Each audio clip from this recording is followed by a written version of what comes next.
back to the Lincoln Project. I'm your host, Reed Galen. Well, everybody, it's 2024. As you're listening to this, we are 305 days away from Election Day 2024. And I wanted to spend a few minutes talking to you just solo. I hope that everybody enjoyed our encore presentations, and I do hope that everybody had a happy and healthy holiday season, and the same to your new year. But guys, now the battle is joined. We have talked about this for a long time, 4 years for us here at the Lincoln Project, even longer in our individual capacities. But now it's hard to say that we don't have a pretty good idea of what this year is going to look like, at least electorally. President Joe Biden is going to be the Democratic nominee. And save some miracle, Donald Trump is going to be the Republican nominee.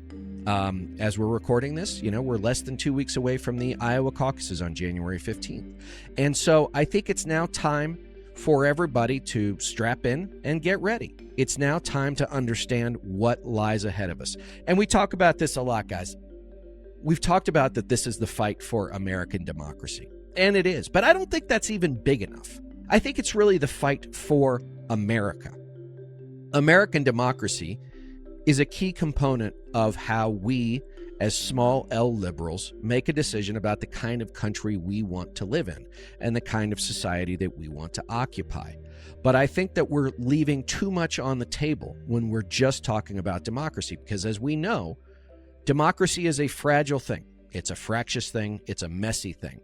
And so I think that the fight needs to be bigger. It's not just about two men, one of whom will occupy the White House next January 20th. It's about all of us, and frankly, everything. And I know that off the top of your head can seem overwhelming, but I don't know how else to do it, because I don't know how else to impart the nature of what we're up against. Donald Trump has told us throughout 2023 who and what he is. All of his allies have told us what they're planning to do, whether or not it's mass deportations, a further diminution of individual liberty. Trump's deciding, he'll be a dictator for one day. Guys, we know that that's not the case. And so I think it's time for us to really reflect and project what it means to be in the fight. And let me just add a dash of tough love here. This is an easy choice, at least for me. It's between the good guys and the bad guys. And there will be a lot of people, very smart people, very thoughtful people, who will say, in a time like this, we don't need to shrink the choices we have. We don't need to make it black and white. But I'll tell you, I don't know how else to do it. Because although life is shades of gray, in this time, there's really only one right choice. That's you vote for Joe Biden, you vote for American democracy, you vote for America, and you vote for the future. If you vote for Donald Trump, you're voting for a past that never existed, for a world that few of us, maybe I can imagine, but none of us actually want to live in. And if you choose to stay on the sidelines because Joe Biden's too old, you don't like Kamala Harris, you're upset about issue A or issue B, just know that puts you at the table with Donald Trump. A vote for Donald Trump, or a vote that could go to Joe Biden that sits home, is a vote for authoritarianism. It is a vote for the end of the American experiment. And I'm going to be stark because that's the reality and that's the choice. Good versus bad. Good versus evil. Light versus darkness. Everybody needs to get involved. As I've said before, everybody needs to be their own bullhorn. We talk a lot about those what we call existential states that you heard me talk to Trigby about before the new year. Arizona, Michigan, Pennsylvania, Wisconsin, Georgia, Nevada, wherever it might be. And those are the states that typically decide the Electoral College. But it's a fight from Seattle, Washington to Miami, Florida, and from Bangor, Maine to Santa Fe, New Mexico, and everywhere in between. The fight is existential. We have seen what Trump wants to do. We have seen the types of people he admires. And is Donald Trump intellectually brilliant? No. He's got a lizard brain. But the people around him, whether or not that's the Stephen Millers of the world who have a white nationalist bent, racist bent, or the Leonard Leos of the world who want to add to that white nationalism a Christian fundamentalism, that brings the likes of a backbencher like Mike Johnson to the speakership. These people believe in this stuff, guys. And I'll tell you this, the only way to match that intensity is with intensity. And you can complain that it's not fair, and you can complain that this isn't the fight that you're used to, or this isn't the way that you like to fight. Okay, I get it. I wish that we could go back to 2003 or 2004, where they were easy topics like national security and marginal tax rates, right? I would love to go back to those arguments about policy, about how we're going to have a common discussion of how we'll solve common problems. That's not where we are right now. We are a house divided, and we have on one side a man in Joe Biden who has done all he can and kept every promise he could. From my perspective, as someone who is not a Democrat, it is not gonna be a Democrat, right? To try and bring this country back together, to try and hold the Western Democratic Alliance together, to try and repair the American economy. And I think that on the whole, he has done those things. He has done as well as anyone could have expected him, taking over less than a year into a global pandemic. And now, less than 3 years later, we now have a roaring economy, historically low unemployment, falling gas prices, falling inflation, soon to be falling interest rates, a place where in this country, in this time, if you want a job, you can have a job. And I think this is one thing that really worries me, guys, is I think we're sort of facing a national onwe, right? It's hard to believe that in America, again, less than 4 years away from the 4th anniversary of COVID-19 landing on our shores, that everybody's sort of like, I've got what I need, mostly, but I don't like anybody and I don't like anything, so just leave me alone. Leave me to my iPhone, leave me to my Apple TV Plus or my Hulu, and I want the world outside to go away. Politics never leaves you alone. You can believe it will, but it never does. Politics comes for all of us. And so now, guys, it's our choice to decide how we want to prosecute the next 305 days. Is it going to be with resolve and belief and will that we are on the side of right and that the things that we want are for the betterment of all Americans and, to the extent possible, everyone that America can and should assist, not only here in our shores, but across the world? I think that that's the right side to be on. That's the side I'm on. That's the side I'm going to be on. That's the side all of us here at the Lincoln Project are on. Or are you going to be on the side that complains? You're going to be on the side that says, well, I don't like him because of this. I don't like him because of that. I don't like her because of this. I don't like her because of that.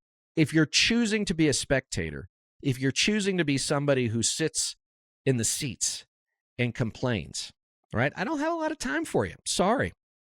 You know what's at stake, and you're choosing not to participate, right? We've seen democracies fail in the last 100 years because of a combination of a very intense right wing, a feckless left wing, and a bunch of people in the middle who don't think enough about it. And we should not repeat that this year. So, some good news. There are more of us than there are of them. But all of us have to, A, do our part, B, get the message out, and C, at the end of the day, show up to the polls.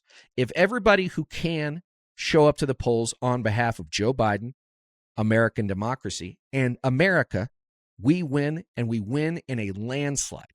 If those who decide that I'm upset about little thing A or little thing B, or even big thing A and big thing B, and decide to stay home, just know that you've made your choice. As I said earlier, and I am being repetitive. I'm being repetitive on purpose. If you sit it out because you're upset about issue 1 or something specific, you have made your choice. And unfortunately, it's the wrong choice. But I think that there's something that can help clarify and crystallize my thinking and our thinking, is that on Saturday, we'll have the 3rd anniversary of the attack on the Capitol on January 6, 2021. This was an armed, planned insurrection led by Donald Trump, organized by his supporters like Steve Bannon, and carried out by Trump's and MAGA's most vicious and dedicated people. These were not disadvantaged young men who crawled out of the holler of Kentucky, right, to display their unease and their upsettedness with lack of economic opportunity. These were middle-aged, mostly white people, mostly professionals, who decided that they were willing to overturn the tenets of American democracy and a free and fair election in which Donald Trump lost the Electoral College and was crushed in the popular vote and left blood and all sorts of other unspeakable things on the floor of the United States Capitol. They carried the Confederate flag through the halls of the Capitol. They wore T-shirts and sweatshirts that said Camp Auschwitz. These are not good people. They are bad people. Hundreds of people have been prosecuted. Many have been sent to prison. Many more should be prosecuted. And as we enter 2024, Donald Trump will face his crimes. And there are those who say, well, Donald Trump being convicted will tear the country apart. The country is torn apart, guys, and Donald Trump helped do it. And those that aid and abet him continue tearing at those seams all day, every day. Donald Trump facing justice is the right thing to do for American democracy. American democracy in this time is uncomfortable. If you're comfortable, you're doing it wrong. And so I think as you look at this, you will see many of the stories about what happened on January 6th. And you'll hear the stories of Michael Fanone and Harry Dunn and so many other Capitol Police officers who were literally the people who saved the Republic. They saved the Republic by being in the right place at the right time and putting their body and their lives on the line for something bigger than themselves. Something bigger than themselves. On the flip side, you're going to see all of the bullshit, and yes, I use that word, bullshit, from Donald Trump and all the MAGA freaks about how it was an inside job. It was really Antifa. It was FBI and the deep state.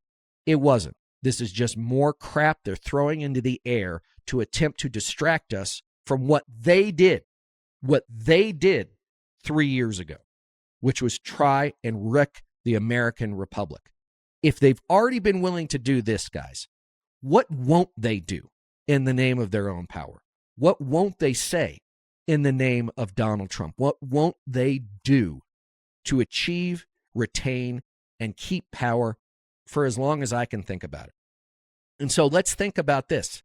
If Donald Trump wins in November, is America over? The America as we know it is over. American democracy as we know it is over.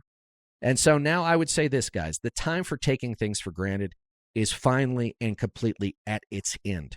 We have seen what complacency does. We have seen what laziness has done. We have seen what not taking things seriously enough means. The people that we are up against, guys, they are serious. They want to do these things. They have no wish other in their lives than to do the things that they talk about gleefully in the pages of the New York Times, right? And so what I am asking for, guys, as we do this, as we get going into 2024, is that you join with us. You join the Lincoln Project at lincolnproject.us or the Union at jointheunion.us, your local Democratic Party, your local voting rights organization, your local voter registration organization, wherever it is, whatever state you live in, you can and will make a difference. Every act counts, whether or not that's making sure that someone gets to the polls, whether or not that's going to a door and talking to someone, whether or not that's working at a polling place in 2024. It all matters, everybody, every last bit of it. And so as I conclude here, I'd like to say thank you again for listening. From me, Rick, everybody at the Lincoln Project, you are the stalwarts. You are the leaders of the pro-democracy movement. You have locked arms with us for 4 years now, everybody, and we have 1 more year to go. This is the battle of our time, guys, and I cannot imagine any place I'd rather be with anyone else I'd rather be fighting it with. Thanks, everybody. Please follow me on social media, Twitter @ReedGalen, Instagram and Threads @Reed_Galen_LP, and on Substack, The Home Front. I hope you'll subscribe. Everybody have a happy and healthy new year. The fight is upon us. Let's go get them. Thanks, everybody, and I'll see you next time.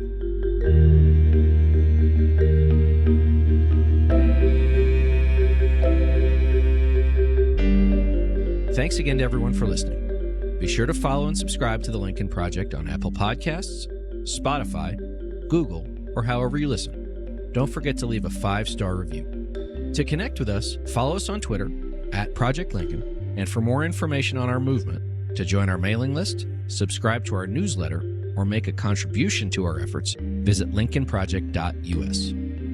If you want to message the podcast directly, please send an email to podcast@lincolnproject.us. And if you want to personally join the fight to save our nation's democracy, visit jointheunion.us. For the Lincoln Project, I'm Reed Galen. I'll see you on the next episode.